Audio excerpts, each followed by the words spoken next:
Bismillahirrahmanirrahim. Assalamualaikum warahmatullahi wabarakatuh.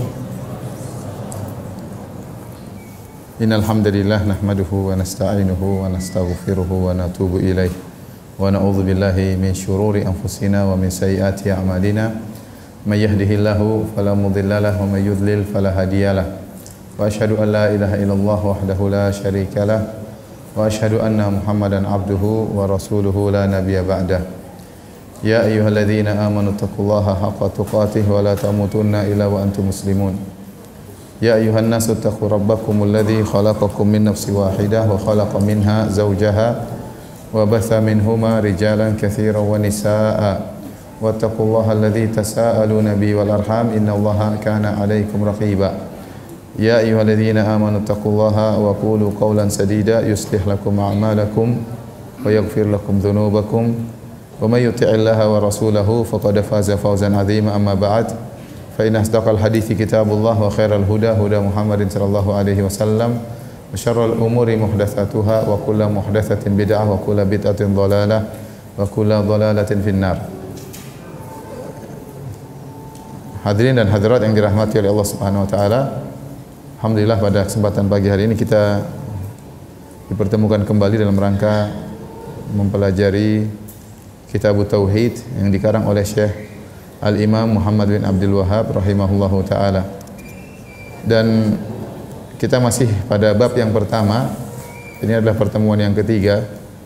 Kita masih di bab yang pertama dan kita masuk pada dalil yang ke-6 halaman 37. Dalil ke-6 halaman 37 yang menjelaskan tentang pentingnya tauhid. Di mana Ibnu Mas'ud radhiyallahu anhu berkata, sebagian riwayat oleh Tirmidzi, Ibnu Majah dan Ibnu Abi Hatim, kata Ibnu Mas'ud, man arada an yanzura ila wasiyati Muhammadin sallallahu alaihi wasallam allati 'alaiha khatamuhu falyaqra qawlahu ta'ala qul ta'alu atlu ma harrama rabbukum 'alaikum alla tusyriku bihi syai'a ila qawlihi wa anna hadha sirati mustaqima. Kata beliau, barang siapa yang ingin melihat kepada wasiat Nabi Muhammad sallallahu alaihi wasallam yang di situ ada stempel cincinnya, maka hendaknya dia membaca firman Allah Subhanahu wa taala, qul ta'alu, kemarilah, katakanlah wahai Muhammad, kemarilah, atlu ma harrama rabbukum alaikum, aku akan bacakan kepada kalian apa yang Rabb kalian haramkan bagi kalian, yaitu alla tusyriku bihi syai'a, janganlah kalian berbuat syirik sama sekali kepada Allah Subhanahu wa taala, hingga firman-Nya wa anna hadza sirati mustaqima, dan bahwasanya inilah jalanku yang lurus.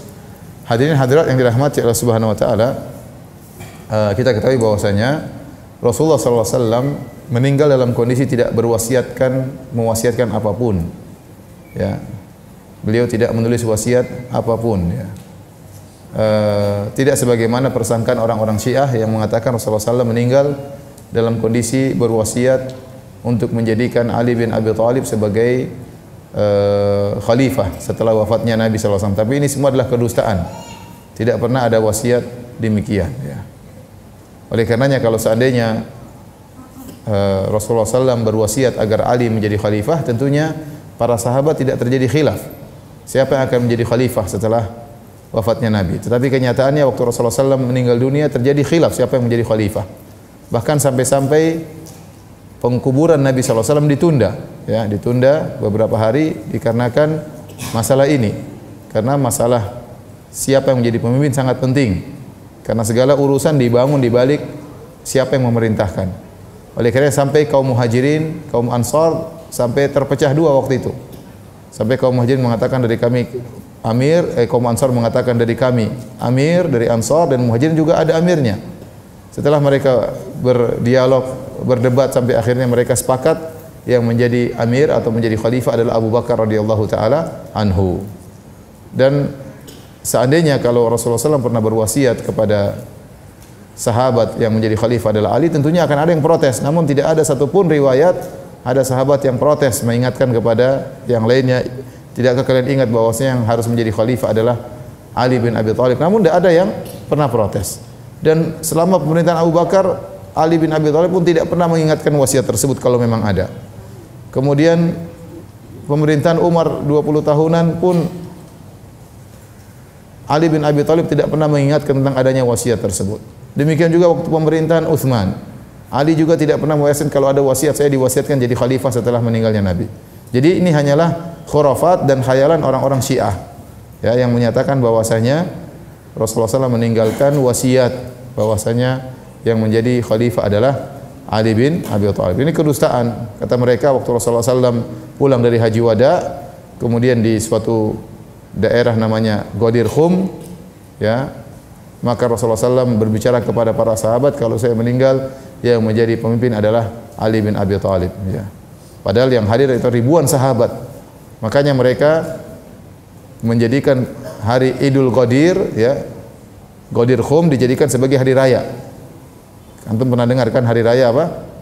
Ghadir, ya, Ghadir Khum, ya. Itu hari raya yang paling utama lebih daripada Idul Fitri dan Idul Adha. Karena hari raya tersebut mengingatkan bahwasanya Nabi mewasiatkan kepada para sahabat yang menjadi khalifah siapa? Ali bin Abi Thalib. Ini hanyalah kedustaan, omong kosong, kedustaan. Masa di antara ribuan sahabat tersebut tidak ada satu orang pun yang ingat waktu terjadi khilaf di antara para sahabat siapa yang jadi pemimpin sehingga ribut antara Muhajirin Ansar. Masa ribuan orang sahabat kemudian sepakat bohong tatkala itu? Ini omong kosong. Harusnya ada satu yang ingatkan, kan Nabi pernah mewasiatkan. Ali pun tidak pernah ungkit-ungkit masalah itu. Berarti ini hanyalah hayalannya orang-orang apa? Orang Syiah. Orang Syiah memang agamanya dibangun di atas kedustaan. Dibangun di atas kedustaan. Baik. Jadi Nabi SAW tidak pernah berwasiat. Terus bagaimana perkataan dengan Ibnu Mas'ud? Perkataan Ibnu Mas'ud yang mengatakan man arada an yanzura ila wasiyati Muhammadin allati 'alaiha khatamuhu. Barang siapa yang ingin melihat kepada wasiat Muhammad yang ada chip stempel cincinnya, ya, yang ada stempel apa? Cincinnya. Kita tahu Rasulullah SAW menggunakan cincin. Rasulullah SAW menggunakan cincin untuk menstempel surat-suratnya. Dahulu Rasulullah SAW berdakwah ke raja-raja kafir, raja Romawi, raja Persia, raja Mesir. Rasulullah SAW tulis surat kepada mereka. Namun disebutkan kepada Nabi bahwasanya menurut kode etik internasional surat itu harus resmi. Dan di antara resmi itu harus ada apa? Stempelnya. Maka Rasulullah SAW akhirnya menggunakan cincin untuk stempel resmi surat yang beliau kirim. Ini dalil bahwasanya kalau kita mengikuti aturan internasional dan itu perkara duniawi dan ada manfaatnya, maka tidak mengapa, tidak dikatakan tasyabbuh, tidak dikatakan tasyabbuh. Tasyabbuh itu pada perkara yang tidak ada manfaatnya, ya. Oleh karenanya di antara ayat la masjidun usisa ala taqwa min awwali yaumin ahaqqu an taquma fihi rijalun yuhibbuna an yatatahharu wallahu yuhibbul mutahhirin. Kata Allah Subhanahu wa taala, la takum fihi abadan. Janganlah engkau salat wahai Muhammad di Masjid Dirar. Ya, nanti kita akan sampai ini pada pembahasan ke-11, bab ke-11. Sekarang masih bab pertama, ya. Nanti bab 11 kita akan bahas tentang Masjid Dirar. Jangan kau salat di Masjid Dirar wahai Muhammad. La masjidun usisa ala taqwa. Sungguhnya masjid yang dibangun di atas ketakwaan pertama kali itu Masjid Quba, ahaqqu an taquma fihi. Lebih utama untuk kau salat di masjid tersebut. Fihi rijalun yuhibbuna an yatatahharu. Di situ ada lelaki yang suka untuk bersuci. Allah yuhibbul mutahhirin. Allah cinta kepada orang-orang yang bersuci. Disebutkan bahwasanya ditanya, kenapa Allah muji kalian? Mereka suka bersuci, beristinja dengan air. Kata mereka, kami memiliki tetangga dari orang-orang Yahudi, mereka suka beristinja dengan apa? Dengan air. Maka kami ikuti mereka. Jadi ada sebagian kaum Ansar yang mengikuti orang-orang Yahudi beristinja menggunakan apa? Air. Jadi maksud saya, tasyabbuh itu yang dilarang, meniru orang kafir pada ciri khas mereka yang tidak ada manfaatnya. Tapi kalau ada manfaatnya tidak mengapa. Ya, contohnya Nabi SAW menggunakan cincin untuk stempel surat karena di dunia internasional di zaman tersebut surat harus apa? Resmi. Dan ini juga dipahami oleh Ibnu Mas'ud. Ibnu Mas'ud mengatakan, man arada an yanzura ila wasiyati Muhammad alati 'alaiha khatamuhu. Barang siapa yang ingin melihat kepada surat wasiat Nabi Muhammad SAW yang ada stempel cincinnya, yang sudah stempel oleh Nabi resmi, maka hendaknya dia baca firman Allah Subhanahu wa taala. Padahal tadi kita jelaskan Nabi tidak berwasiat. Terus maksudnya apa kata Ibnu Mas'ud? Ibnu Mas'ud adalah sahabat senior. Termasuk dari sahabat-sahabat pertama yang masuk Islam, yang disiksa oleh orang-orang kafir Quraisy. Yang Rasulullah SAW memuji Ibnu Mas'ud dalam banyak hadisnya. Sampai Rasulullah SAW mengatakan, man arada an yaqra al-Qur'an qaddan tariyan kama unzil falyaqra bi qiraati Ibnu Ummi Abd atau kama qala Nabi sallallahu alaihi wasallam. Barang siapa ingin baca Al-Qur'an sebagaimana baru turun dari langit, masih segar Al-Qur'an tersebut, maka bacalah seperti bacaannya Ibnu Mas'ud. Seperti bacaan siapa? Ibnu Mas'ud. Jadi dia adalah alim, kemudian Ibnu Mas'ud ini yang kemudian pergi ke Irak dan kemudian menyebarkan Islam di daerah Irak, ya. Jadi dia termasuk kibar sahabat, termasuk sahabat-sahabat yang senior. Ada sahabat senior, ada sahabat junior, ya. Di antara sahabat senior adalah Ibnu Mas'ud. Dia mengatakan barang siapa yang ingin melihat kepada wasiat Nabi, seakan-akan wasiat Nabi ada, padahal tidak ada. Tapi apa maksud kata para ulama? Maksudnya beliau seakan-akan berkata, kalau seandainya Nabi berwasiat, dan namanya wasiat itu adalah pesan terakhir yang sangat penting yang tidak akan dirubah-rubah lagi, maka wasiatnya pasti tentang tauhid. Pasti wasiatnya tentang apa? Tauhid. Falyaqra qaulahu ta'ala. Maka barang siapa yang ingin melihat kepada wasiat Muhammad, maka bacalah firman Allah, qul ta'alau atlu ma harrama rabbukum alaikum. Bacalah firman Allah, wahai Muhammad, katakanlah kepada mereka, kemarilah aku akan bacakan apa yang Allah haramkan bagi kalian, alla tusyriku bihi syai'a. Janganlah kalian berbuat syirik sama sekali kepada Allah Subhanahu wa taala. Ini benar. Seakan-akan Ibnu Mas'ud berkata, seandainya Nabi berwasiat, maka wasiatnya pasti berkaitan dengan masalah pengharaman apa? Kesyirikan. Dan benar, waktu Rasulullah SAW akan meninggal dunia, Rasulullah SAW sebelum sekitar 5 hari sebelum meninggal dunia atau menjelang meninggal dunia, beliau berkata, la'anallahu al-yahuda wan nasara ittakhadhu qubur anbiya'i masajida. Ya. Semoga Allah melaknat orang-orang Yahudi Nasrani, mereka menjadikan kuburan-kuburan nabi-nabi mereka sebagai masjid. Ya, sebagai tempat ibadah, ya, tempat ibadah mereka, ya. Tempat ibadah mereka. Jadi wasiat Nabi, kalau beliau menulis wasiat pasti melarang terhadap kesyirikan. Taib.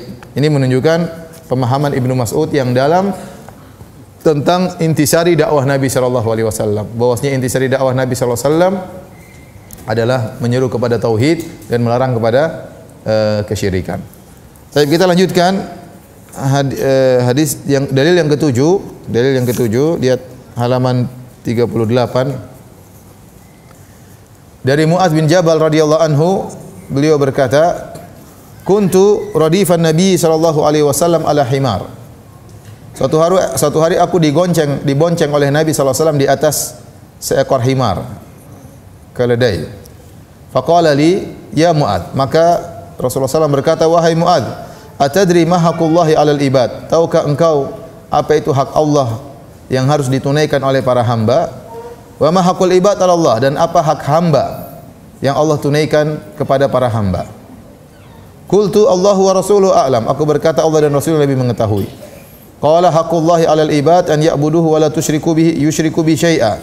Hak Allah terhadap para hamba yaitu hendaknya mereka menyembah Allah saja dan mereka tidak berbuat syirik sama sekali kepada Allah. Wa haqqul ibad 'ala Allah, dan hak hamba terhadap Allah an la yu'adziba man la yusyriku bihi syai'a. Allah tidak akan mengadab orang yang tidak berbuat syirik kepada Allah sama sekali. Qultu ya Rasulullah, afala ubasyirun nas? Aku katakan, kata Mu'adz, wahai Rasulullah, apakah aku beri kabar gembira kepada orang-orang? Qala la tubasyirhum fayattaqilu. Kata Nabi, jangan kau beri kabar gembira ini kepada mereka, mereka akan bersandar. Hadis ini riwayat Bukhari dan Muslim. Tapi kita akan bahas hadis ini. Yang pertama, kata Nabi sallallahu alaihi wasallam, kuntu radifan Nabi ala himar. Aku dibonceng oleh Nabi di atas himar. Rasulullah SAW adalah orang yang tawadhu. Dia adalah pemimpin kaum muslimin, istilah kita rajanya kaum muslimin. Tapi beliau menaiki tunggangan apa saja. Beliau terkadang naik kuda, seringnya juga naik onta, terkadang juga naik himar, ya. Terkadang juga naik apa? Himar, ya. Terkadang ya naik tunggangan yang mewah. Tunggangan paling mewah tatkala itu adalah kuda, ya. Kemudian tunggangan yang wajar adalah apa? Onta, yang agak rendah dikit apa? Himar, ya. Terkadang naik Alphard, seringnya naik Innova, terkadang naik apa? Gojek. Jadi Rasulullah SAW naik apa saja jadi Rasulullah SAW tidak harus naik tunggangan yang paling mewah, tidak harus naik apa namanya kuda, ya. Kalau jadi ustadz naik apa saja, ya. Kadang naik Alphard, kadang naik apa Lexus, ya. terkadang naik apa namanya, macam-macam lah ya. Tapi mobil orang semuanya. Makanya kalau ingin naik mobil ganti-ganti jadi ustadz ya. Baik, kita lanjutkan ya. Jadi Rasulullah SAW tawadhu, rendah diri sampai beliau naik himar. Ini kendaraan yang artinya sangat rendahan, tetapi ditunggangi oleh Nabi SAW. Kemudian di antara tawadhu Nabi SAW, Nabi juga membonceng para sahabat, terutama sahabat-sahabat yang muda. Mu'adz kala itu masih muda. Dan Ibnu Mandah menulis sebuah buku juzuk, buku kecil tentang sahabat-sahabat yang pernah dibonceng oleh Nabi sallallahu alaihi wasallam. Ada sekitar 30 orang yang pernah dibonceng oleh Nabi sallallahu alaihi wasallam. Di antaranya Mu'adz bin Jabal, di antaranya Usamah bin Zaid. Rasulullah SAW bonceng tatkala haji. Rasulullah juga tatkala haji bonceng Fadl bin Abbas, ponakan beliau ya. Rasulullah SAW pernah bonceng juga apa namanya, Hasan dan Husain ya, anak-anaknya Ja'far bin Abi Thalib ya. Ada sekitar 30 sahabat yang pernah dibonceng oleh Nabi SAW. Ini suatu kebanggaan bagi mereka dibonceng oleh Rasulullah SAW ya. Kemudian ini juga dalil bahwasanya himar ya, himar para ulama ijma sepakat bahwasanya kotorannya dan kencingnya adalah najis. Dan himar hukumnya haram, tidak boleh dimakan dengan ijma para ulama. Himar ada dua. Ada namanya himar wahsyi, ada namanya himar ahli. Himar wahsyi yaitu zebra. Kalau himar wahsyi itu himar keledai yang liar, itu zebra, itu halal. Halal hukumnya. Tetapi himar yang ahli, himar keledai negeri, dongki ya, itu hukumnya haram. Hukumnya haram. Dahulunya halal. Dahulunya para sahabat makan himar.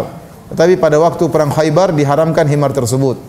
Ya, tatkala Rasulullah SAW sedang bersama para sahabat perang Khaybar melawan orang-orang Yahudi, dan itu perang yang paling dahsyat, perlu waktu yang sangat lama karena benteng-benteng orang Yahudi terkumpul di Khaybar. Ada 9 benteng.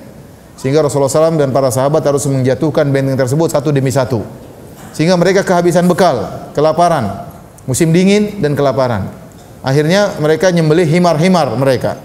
Disembelih himar-himar tersebut dalam kondisi mereka lapar, kemudian setelah disembelih, dipotong himar-himar tersebut, kemudian dimasak di atas dalam tungku, dimasak. Tatkala sudah masak, tinggal siap disantap, tiba-tiba datang larangan, ala inna al-humur al-ahliyah qad hurrimat. Ketahuilah bahwasanya keledai-keledai negeri telah diharamkan.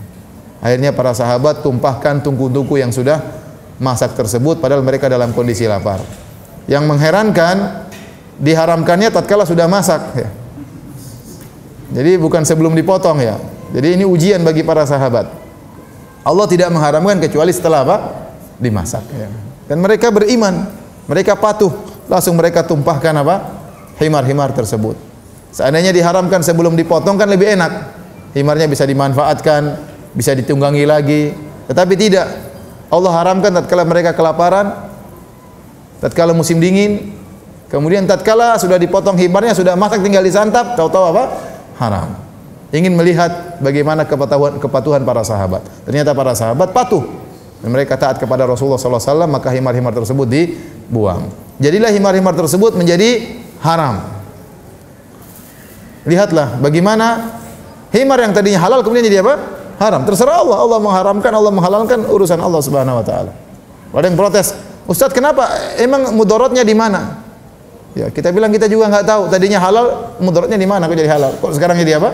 Haram. Urusan Allah Subhanahu wa taala. Nanti kalau ketemu Allah tanya sendiri. Saya pun tidak tahu dari mana sisinya apa? Haram. Pernah dihalalkan kemudian diharamkan oleh Allah Subhanahu wa taala. Oleh karenanya himar dengan sepakat para ulama dagingnya haram, kemudian kotorannya najis. Tetapi dia boleh ditunggangi. Dia boleh ditunggangi. Sehingga kata para ulama, keringatnya tidak najis. Keringatnya tidak najis. Liurnya juga tidak najis, ya. Dan ada hewan yang mirip seperti ini, seperti hewan kucing. Kucing itu buas ya. Dia nangkap tikus dengan taringnya ya. Kata Nabi sallallahu alaihi wasallam, "Kullu dzinabin minas siba." Rasulullah SAW mengharamkan seluruh binatang buas ya yang memiliki taring, dan kucing demikian, dia menangkap tikus, menangkap ayam dengan apa? dengan taringnya. Dia buas, tapi subhanallah sama manusia dia baik ya. Saya nggak bayangkan kalau kucing itu sangar sama manusia, itu mengerikan ya. Tapi subhanallah kucing itu apa? Baik sama manusia ya. Tetapi dia buas ya. Dia buas. Sebenarnya dia hukumnya haram. Dia hukumnya haram. Tetapi waktu Rasulullah SAW ditanya tentang bekas minum kucing, apakah airnya ternajisi atau tidak? Nabi mengatakan tidak. Innaha laysat binajasin. Innama hiya minat tawafina awit tawafat alaikum. Kata Nabi, kucing tersebut tidak najis. Kenapa? Karena kucing ini termasuk hewan yang suka berkeliling di rumah-rumah. Ya, maka kaidah usul fikih menyatakan al-masyaqqatu tajlibut taisir. Perkara yang berat akhirnya mendatangkan kemudahan. Syariat memperhatikan hal ini, maka kucing yang asalnya najis ya jadi tidak najis. Yang najis cuma kotorannya dan kencingnya. Adapun tubuhnya enggak najis, liurnya enggak najis, sisa air minumnya juga tidak najis. Ini mirip seperti himar. Himar juga hukum asalnya dia najis, tetapi dia diperlukan oleh masyarakat sehingga dia lalu lalang masuk rumah keluar rumah sehingga air liurnya tidak najis dan keringatnya pun tidak najis ya. Taib. Kita lanjutkan. Kemudian Rasulullah SAW bertanya kepada Mu'adz, wahai Mu'adz, tahukah engkau hak Allah terhadap hamba dan hak hamba terhadap Allah? Ini juga dalil ya tadi tentang bolehnya naik apa? Himar ya. Jadi, jangan kita bilang kasihan naik himar. Memang himar diciptakan untuk dinaiki ya. Ya. Kalau terlalu berat ya nggak boleh ya. Kalau satu orang, dua orang dan himarnya kuat nggak jadi masalah ya. Nggak jadi masalah. Himar ini hewan yang sangat patuh ya. Oleh karenanya banyak dahulu orang Arab dinamakan dengan himar. Dinamakan himar kenapa? Karena dia kuat dalam bekerja, sabar disuruh-suruh ya. Sehingga namakan apa? Himar. Tapi antum jangan dipanggil apa? Himar ya. Sampai sekarang himar jadi bahan makian. Kalau ada orang goblok dipanggil apa? Himar. Himar itu artinya apa? Goblok ya. Tapi ya tapi sebagian orang Arab dahulu menamakan anak-anak mereka dengan nama-nama hewan ya. Himar, tapi maksud mereka tujuannya ditinjau dari sisi baiknya, sisi sabarnya. Mereka juga menamakan anak mereka dengan kilab, anjing. Dari siapa? Dari sisi setianya. Karena anjing itu setia sama tuannya. Sampai ada buku judulnya Tafdilul Kilab ala katsirin min labisas thiyab. Pengutamaan anjing daripada kebanyakan orang-orang yang pakai jubah ya. Kenapa? Karena banyak orang pakai jubah berkhianat kalau anjing tidak berkhianat ya. Dari sisi itu dinamakan. Mereka namakan anak mereka juga dengan singa, dengan macan ya. Seperti Fahad. Fahad itu Raja Fahad. Fahad artinya apa? Macan ya. Artinya macan ya. Kalau Indonesia ada presiden namanya macan, orang ketawa ya. Tapi kalau di Arab Fahad itu nama kejantanan ya. Dan banyak orang menamakan anak mereka dengan apa? Fahad. Jadi itulah kenapa kita dapati sebagian orang-orang Arab menamakan anak-anak mereka dengan nama-nama hewan ditinjau dari sisi baik yang ada pada hewan-hewan tersebut. Sekedar penambahan maklumat ya. Taib, maka Rasulullah SAW berkata, ya Mu'adz, atadri ma haqqullah 'alal ibad? Tahukah engkau hak Allah terhadap para hamba, wa ma haqqul ibad 'ala Allah, dan hak hamba terhadap Allah? Qultu Allah wa Rasulullah alam. Kata Mu'adz, Allah dan Rasulnya lebih mengetahui. Jadi kalau kita ditanya tentang suatu masalah agama, kita bilang aja Allah wa Rasuluhu apa? A'lam. Kalau kita nggak tahu, jangan sok tahu. Jangan pernah sok tahu ya. Karena sebagian orang sok tahu. Ya. Dan itu bahaya, penyakit sok tahu itu.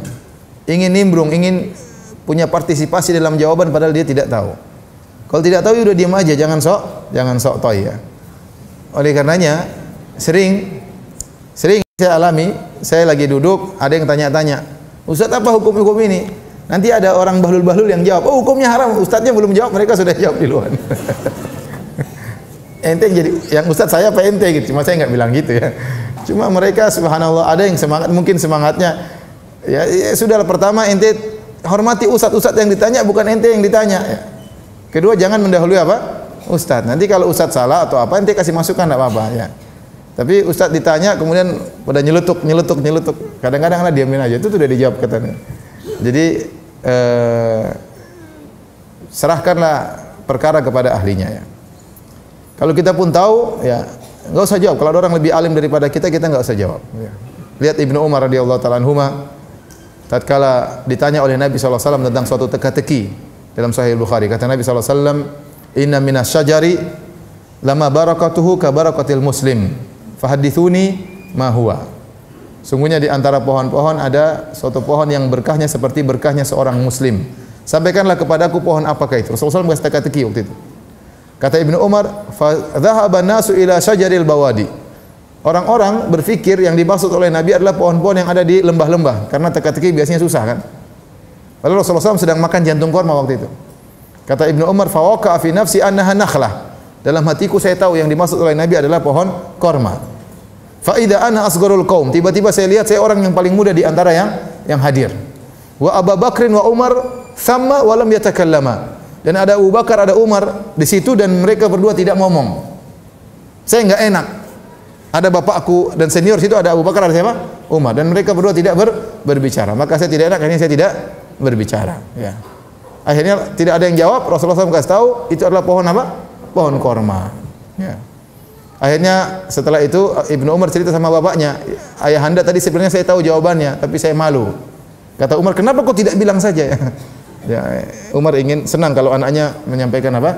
Ilmu. Ya, tapi maksud saya, lihatlah adabnya Ibnu Umar. Tatkala yang senior tidak bicara, Abu Bakar dan Umar tidak berbicara, ya, di hadapan Nabi sallallahu alaihi wasallam, maka dia tidak berbicara. Maka kita pun demikian, kalau ada orang alim lebih alim daripada kita, ya enggak usah. Ya. Kalau ustaz ditanya biar ustaz aja yang jawab, ya. Jangan semua jadi ustaz, ya. Jangan semua jadi apa? Ustaz. Karena ada orang hobi yang itu, hobi suka jawab, ya. Dan itu sangat nampak di Facebook. Kalau ada komentar semua jadi ustaz itu. Begitu ceramah bingung, belepotan ya. Enggak bisa ngomong ya. Ustadznya ustadz kopas ya. Jadi maksud saya kalau tidak tahu bilang aja tidak tahu, ya tidak usah. Kalaupun tahu lihat kondisi, tidak setiap yang tahu kita jawab. Kalau ada yang lebih tahu kita hormati yang lebih tahu, ya. Nah, masalah Allahu a'lam, saya tidak tahu. Ini sering sekali saya dengar dari Syekh Abdul Muhsin Al-Abbad hafizahullah taala. Ya. Saya sekitar 5 tahun, ya apa namanya, mulazamah dengan beliau, ya. Waktu saya masih S1, ya. S2 sudah jarang, ya. S3 juga jarang. Waktu S1 hampir tiap malam ke Masjid Nabawi ikut kajiannya bapaknya Syekh Abdul Razak, Syekh Abdul Muhsin Al-Abbad. Dia adalah orang paling alim di Madinah masalah hadis, ya. Tapi seringkali beliau ditanya pertanyaan yang terkadang terbetik dalam benak saya bisa jawab. Tetapi beliau mengatakan Allahu a'lam. Kalau ada keraguan sedikit saja beliau mengatakan Allahu a'lam. Beliau tidak memberikan jawaban yang pasti. Ada keraguan sedikit saja beliau mengatakan Allahu a'lam. Beliau tidak menjawab kecuali yang beliau pasti tahu akan ilmunya. Karena ilmu agama adalah amanah dari Allah Subhanahu wa taala. Kalau kita menjawab seakan-akan kita mewakili Allah Subhanahu wa taala menyampaikan hukum tersebut.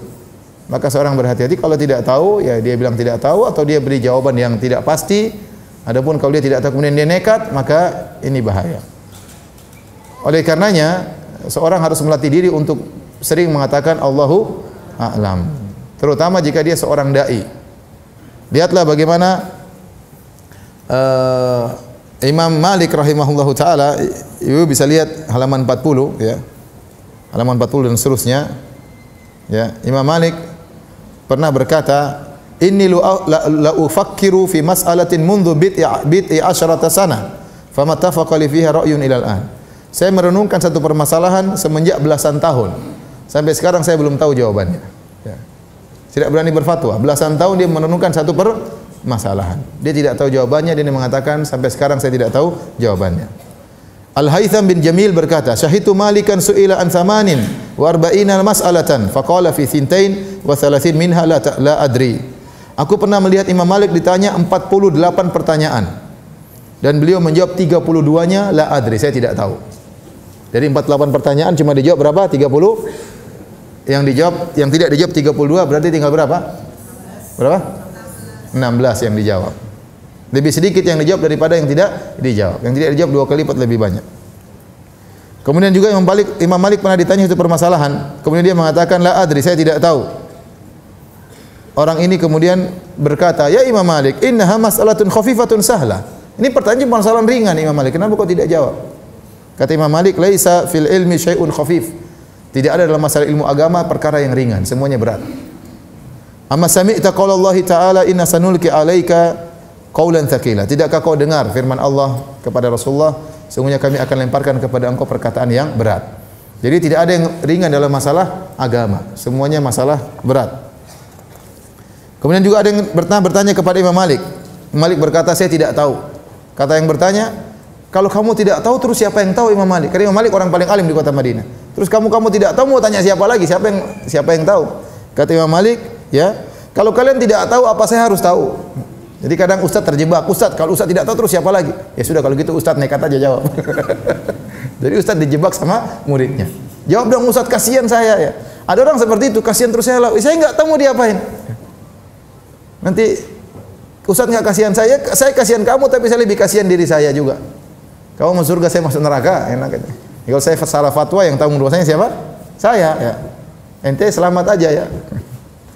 Jadi maksud saya, semua masalah agama adalah masalah yang berat. Ini harus sering kita ingat-ingat. Baik murid, terutama apa? Ustaz. Sehingga kita tidak sembarang komentar. Sekarang orang asal ngomong, asal bikin status, asal komentar, dia kira tidak ada urusan di balik itu. Ada urusan. Ya. Ada masalah di balik itu. Semuanya dicatat oleh malaikat. Ya. Maka seorang hati-hati tatkala ditanya, jangan sembarang menjawab. Kemudian Imam Malik berkata, wa inna ma ahlakan nasa al-ujubu wa talabur riasah. Yang buat orang-orang binasa adalah ujub terhadap dirinya dan ingin diakui, ditinggikan. Sehingga ada orang terlalu banyak komentar, terlalu banyak berfatwa, terlalu banyak nulis. Kenapa? Bukan ikhlas kepada Allah, tapi dia takjub dengan dirinya atau ingin diakui oleh orang lain ya. Misalnya ya, hati-hati ya. Kalau enggak komentar kayaknya kurang hebat, hingga dia harus komentar terus dalam masalah agama padahal bukan bidangnya ya.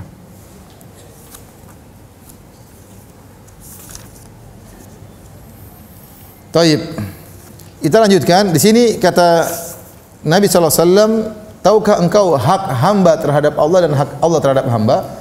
Sekarang hamba punya hak terhadap Allah. Seakan-akan ada kewajiban yang harus Allah tunaikan kepada para hamba. Tentunya tidak ada yang bisa mewajibkan kepada Allah. Tapi kata para ulama, Allah mewajibkan kepada dirinya sendiri. Dan terkadang Allah mengharamkan sesuatu, Allah mewajibkan dirinya, seperti Allah mengharamkan kezaliman. Kata Allah Subhanahu wa taala, ya ibadi inni haramtu dzulma ala nafsi. Wahai hamba-hambaku, aku mengharamkan kezaliman bagi diriku. Kezaliman mudah bagi Allah. Kalau manusia saja berbuat zalim gampang, apalagi Allah Subhanahu wa taala. Tapi haram zalim itu enggak mungkin dilakukan oleh Allah. Makanya Allah mengharamkan dirinya untuk berbuat apa? Zalim. Ya.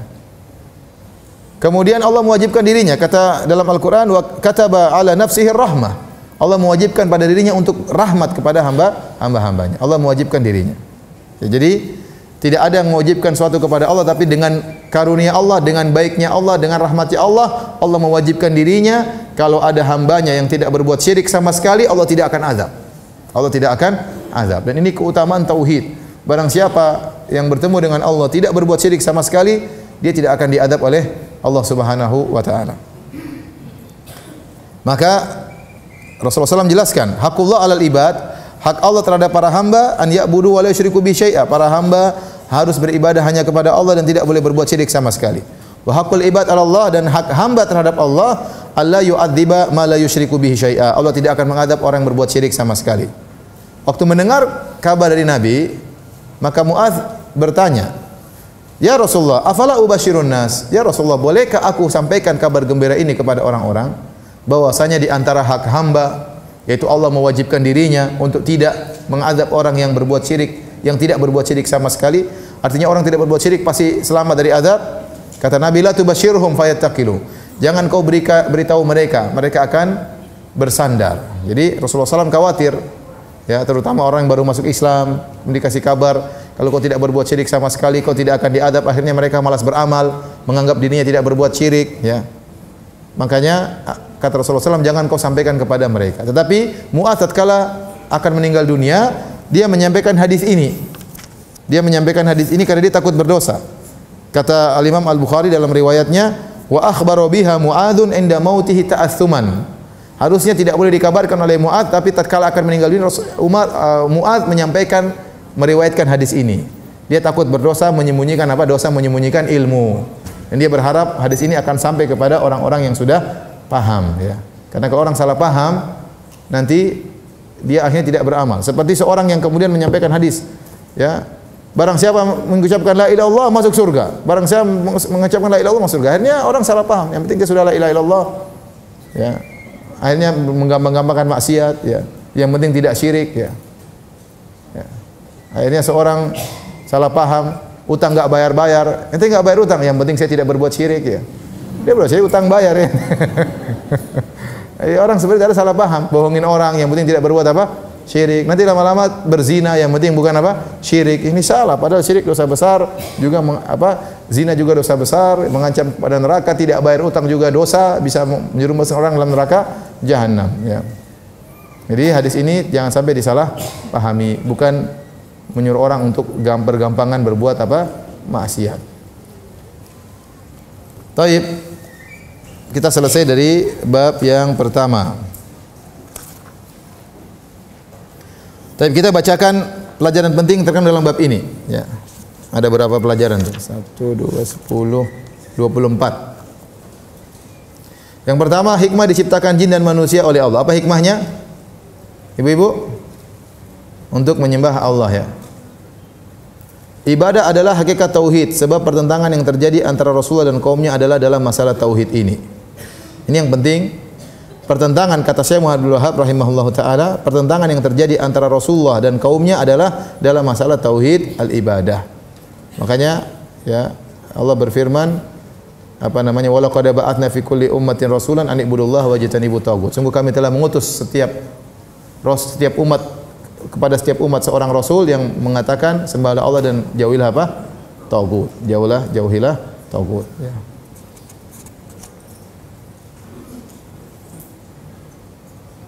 Jadi bukan seperti pernyataan sebagian orang yang mengatakan bahwasanya permasalahan utama antara para rasul dengan umatnya adalah masalah hukum.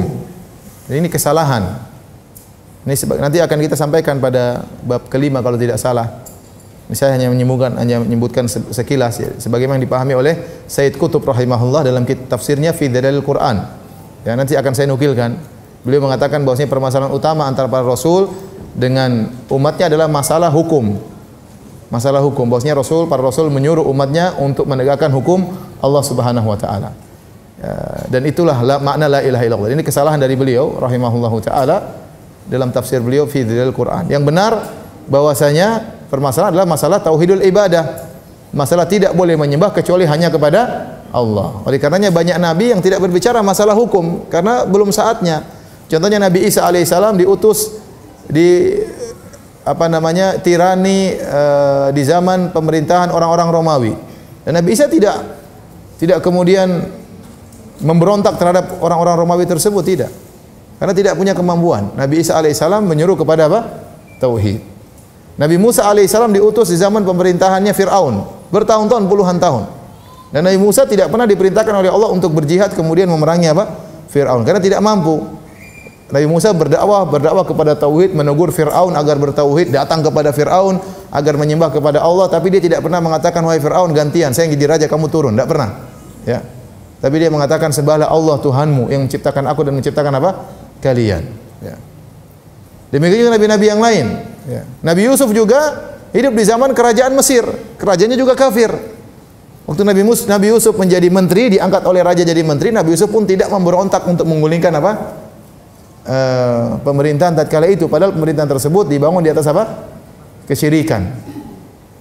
Artinya pembicaraan masalah hukum itu masalah penting, tapi dia bukan yang utama. Yang paling utama adalah bagaimana menyeru kepada tauhid. Dan adanya hukum adalah sarana untuk memperkuat tauhid.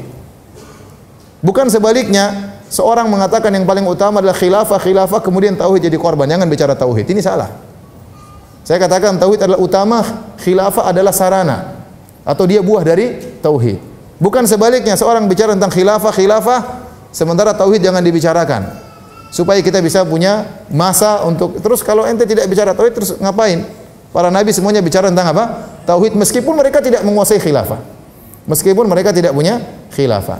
Jadi jangan disalahpahami, la ilaha illallah artinya la ma'budu bihaqqin illallah. Tidak ada yang disembah kecuali siapa? Allah. Bukan tidak ada yang menjadi hakim kecuali Allah. Ini penafsiran yang masih kurang, tidak sempurna. Ini kesalahan dari Syekh Sayyid Qutb rahimahullah dalam kitabnya Tafsir Fidzail Quran. Insyaallah nanti kalau kita sampai pada bab kelima saya akan nukil perkataan beliau rahimahullahu taala.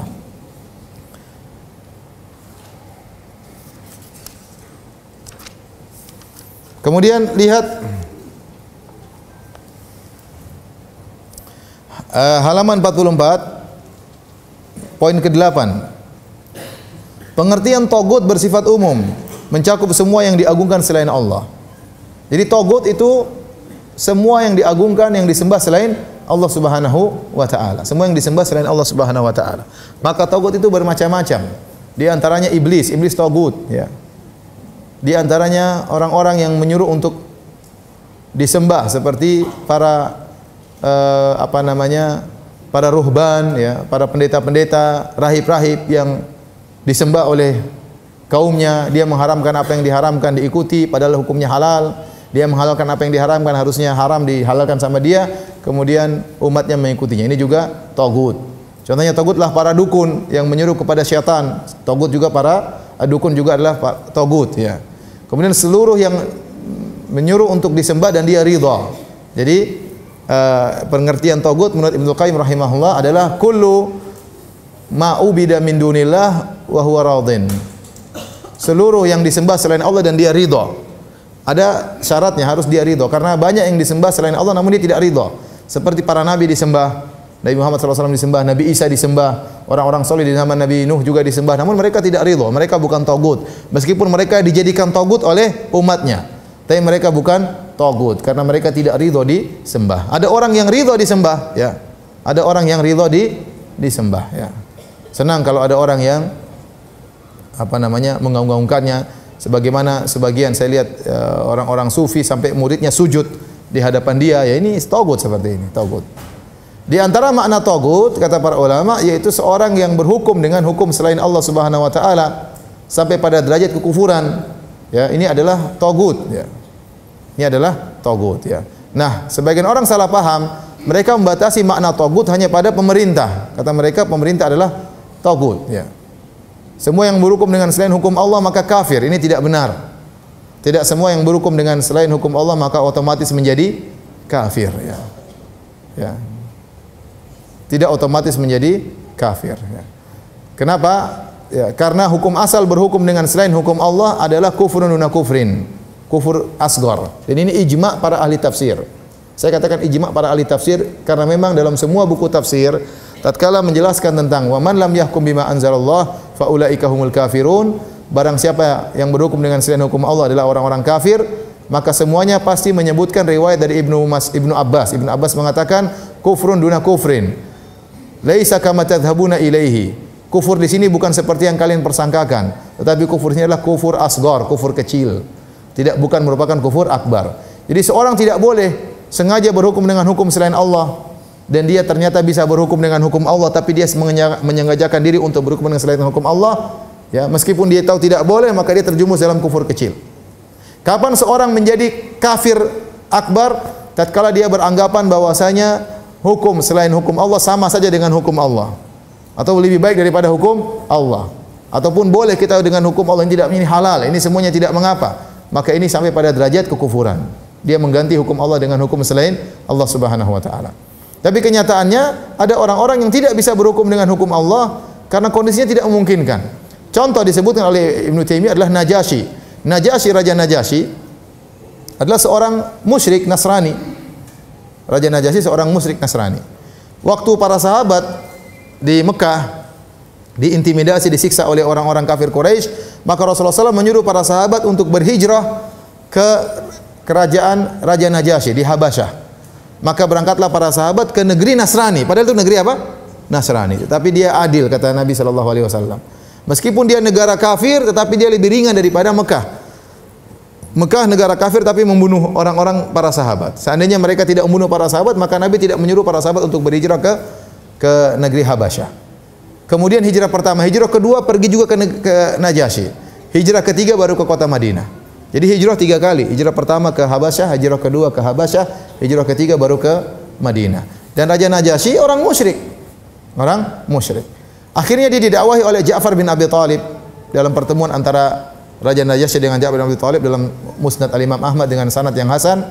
Maka akhirnya Ja'far bin Abi Thalib membacakan firman Allah surat Maryam sampai akhirnya Raja Najasyi menangis tatkala mendengar tentang kisah Maryam, ya, ibunya Nabi Isa, bagaimana susahnya dituduh pezina, kemudian dia melahirkan Nabi Isa alaihissalam. Nabi Isa berbicara waktu masih kecil. Maka dia pun akhirnya masuk Islam. Waktu dia masuk Islam, kata Ibnu Taimiyah rahimahullah, dia tidak bisa menjalankan syariat Islam. Sekarang dia raja, harusnya hukum negara dia rubah, tapi tidak mampu karena dia melanjutkan hukum yang sebelumnya.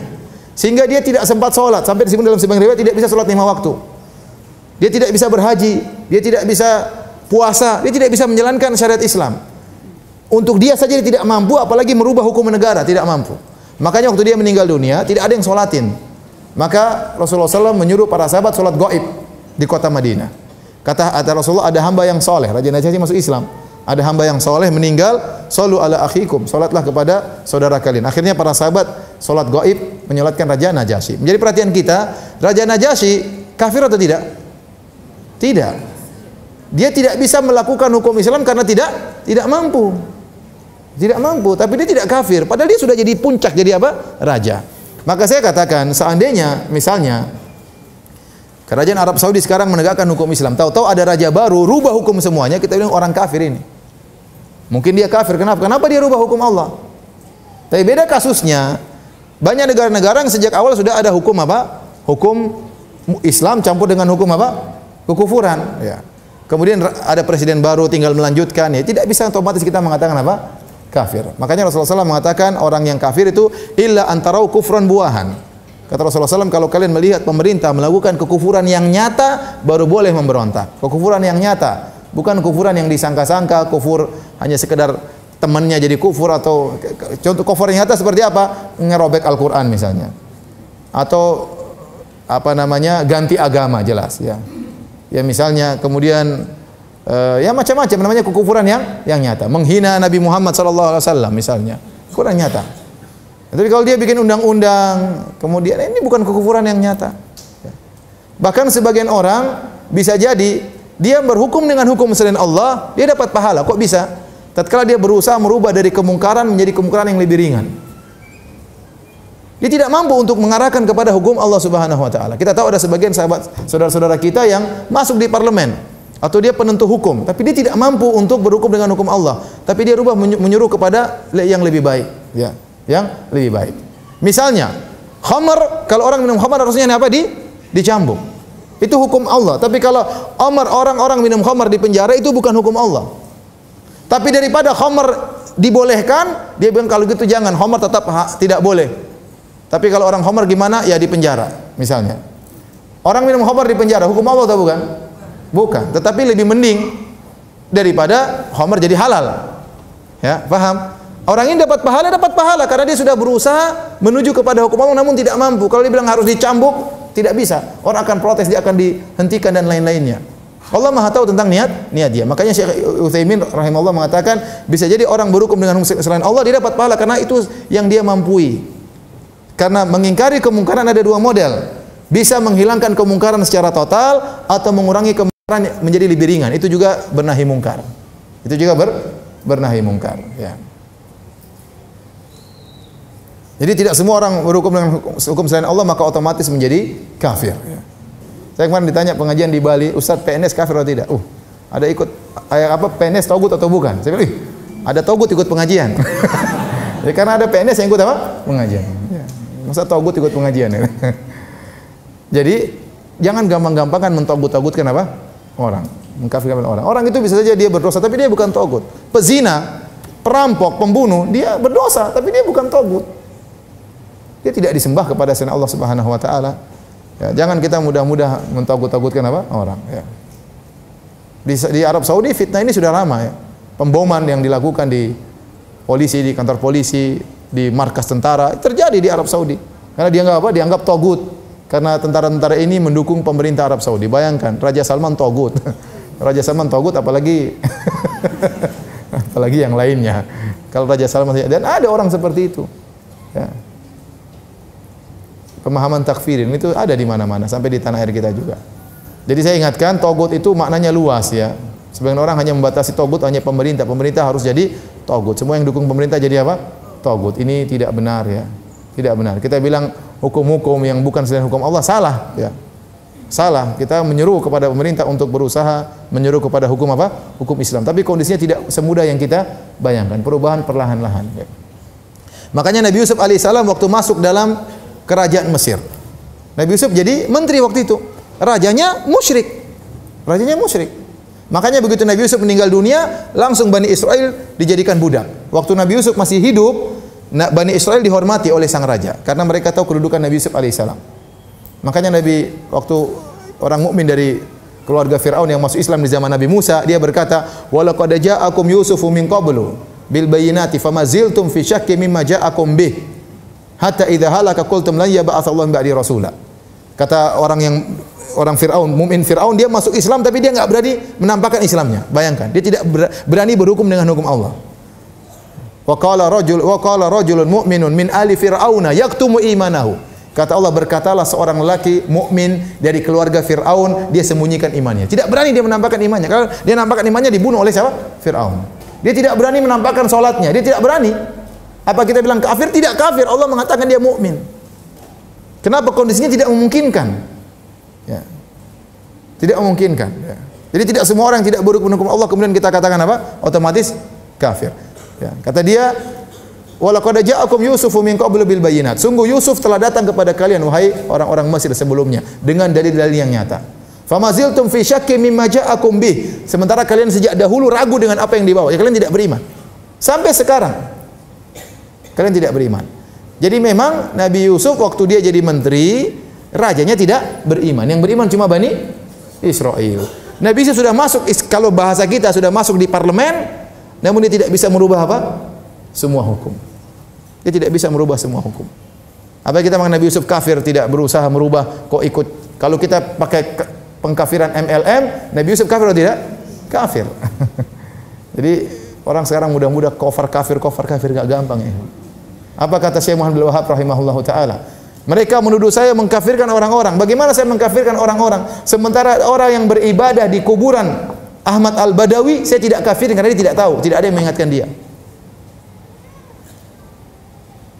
Jadi kalau kita bicara tentang kesyirikan, kita sampaikan ini kesyirikan, ini kufuran. Tapi masalah mengkafirkan tidak mudah maksud saya. Tidak mudah kita mengkafirkan orang lain. Contoh Imam Ahmad rahimahullahu taala. Hidup di zaman Khalifah Ma'mun. Khalifah Ma'mun itu berhukum dengan hukum selain Allah. Bahkan masalah akidah, dia menyuruh orang untuk menyatakan Al-Quran itu makhluk. Dipaksa, kalau tidak ada berani mengatakan Al-Quran itu bukan makhluk, dibunuh sama dia. Ya. Jadi kalau ada pemerintah suruh kita berzina, ya, harus berzina. Ini lebih parah, bukan cuma berzina. Kalau berzina bukan kekufuran. Rakyatnya disuruh mengatakan Al-Quran itu apa? Makhluk. Dan ini kekufuran. Ijma ulama. Man qala anal Qur'ana makhluk fa huwa kafir. Barang siapa mengatakan Al-Qur'an itu makhluk, maka dia apa? Kafir. Jadi dia menyuruh rakyatnya untuk mengatakan Al-Qur'an itu makhluk. Kalau ada yang mengatakan bukan makhluk, dibunuh. Ya. Akhirnya banyak ulama yang akhirnya bertauriah. Akhirnya mengatakan Al-Qur'an itu makhluk, terpaksa, kalau enggak dibunuh. Imam Ahmad enggak mau. Imam Ahmad disiksa. Sampai dicambuk sampai dagingnya lepas dan macam-macamnya. Imam Ahmad rahimahullah ta'ala. Tapi Imam Ahmad tidak pernah mengkafirkan Al-Ma'mun. Imam Ahmad tidak mengkafirkan siapa? Sang raja, karena dia tahu raja ini banyak syubhatnya. Paham? Tidak dikafirkan. Ya. Mau saya tidak gampang kita mengkafirkan apa? Orang. Ya. Seorang kalau sudah masuk Islam dengan la ilaha illallah, tidak mudah kita keluarkan kecuali dengan sesuatu yang sangat-sangat jelas dan tegas. Ya. Kalau masih ragu-ragu, maka hukum asalnya dia seorang Muslim. Jadi ada kaidah al-yakin la yazulu bisyak, keyakinan tidak bisa dihilangkan dengan keraguan. Nah, seorang waktu mengucapkan la ilaha illallah, orang itu salat, puasa, apalagi haji, dia orang muslim yang kita yakin. Tidak boleh kita keluarkan dari Islam menuju kekufuran kecuali dengan keyakinan pula. Contohnya dia mencela agama, contohnya dia menginjak Al-Qur'an, contohnya dia merubah agamanya, baru kita bilang dia kafir. Selama masih ragu, maka tidak bisa kita kafirkan dia. Bisa jadi terjerumus dalam kesyirikan tapi banyak syubhat di sekitar dia. Tadi kata Imam Muhammad Abdul Wahab, kita tidak mengkafirkan orang yang beribadah di kuburan Ahmad Badawi, kuburan orang soleh, karena kejahilannya dan tidak ada orang yang peringatkannya. Bagaimana kita mengkafirkan semua orang? Taib.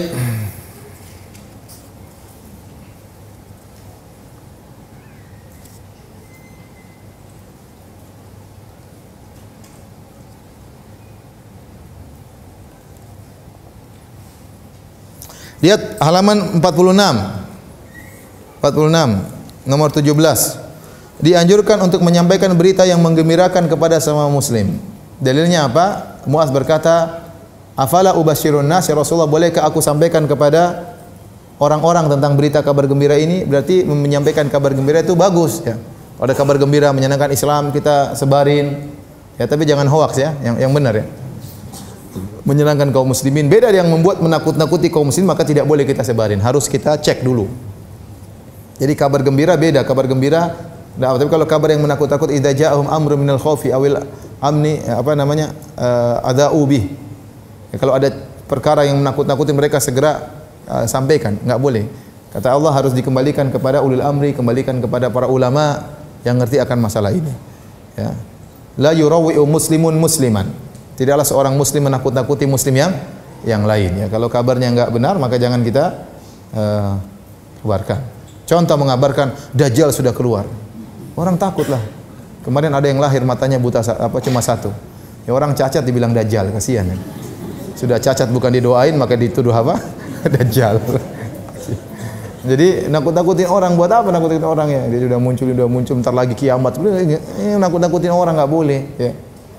Nakut-nakuti orang ya. Akhirnya orang tidak berani dan melihara kuda. Sampai saya kemarin datang di Australia ceritain, kalian sekarang pelihara kuda karena sebentar lagi kalau meteor datang kiamat, nanti semua tidak bisa dipakai kecuali kuda. Ada yang beli kuda. Takut-takutin orang ya, kuda mahal. Jadi akhirnya beli kuda hukumnya wajib nanti karena takut apa? Hari kiamat. Saya bilang sama mereka, nah kalau meteor semuanya enggak punya kuda, kita sama-sama menderita. Nah, ya sudah. Ente dia kan punya kuda juga ngapain juga. Jadi membuat orang takut sehingga akhirnya yang punya rencana mau bikin mengembangkan usaha enggak jadi, yang mau poligami enggak jadi, macam enggak jadi semua gara-gara takut mau apa? Hari kiamat. Dia perhitungan ntar lagi kiamat poligami rugi ya. Udah. Jadi ngapain seperti itu ya? Poligami aja enggak usah takut. Jadi enggak boleh kita menyampaikan kabar-kabar yang menakutkan kecuali benar, dan kalaupun benar dilihat dulu pantaskah kita kabarkan atau tidak. Kalaupun kabar itu benar dan itu menakutkan, pantas kita sampaikan atau tidak, itu perlu dicek kembali. Dicek dulu maslahat dan mudaratnya. Jadi tidak semua yang benar pun kita harus sabarkan.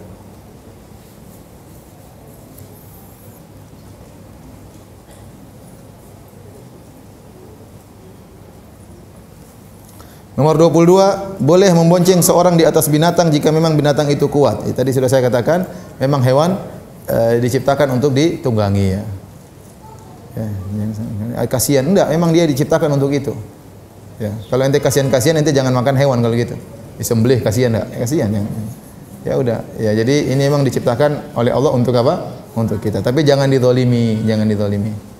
Ya sebagian saya pernah tahun 2000 saya pernah naik andong di Lombok ya.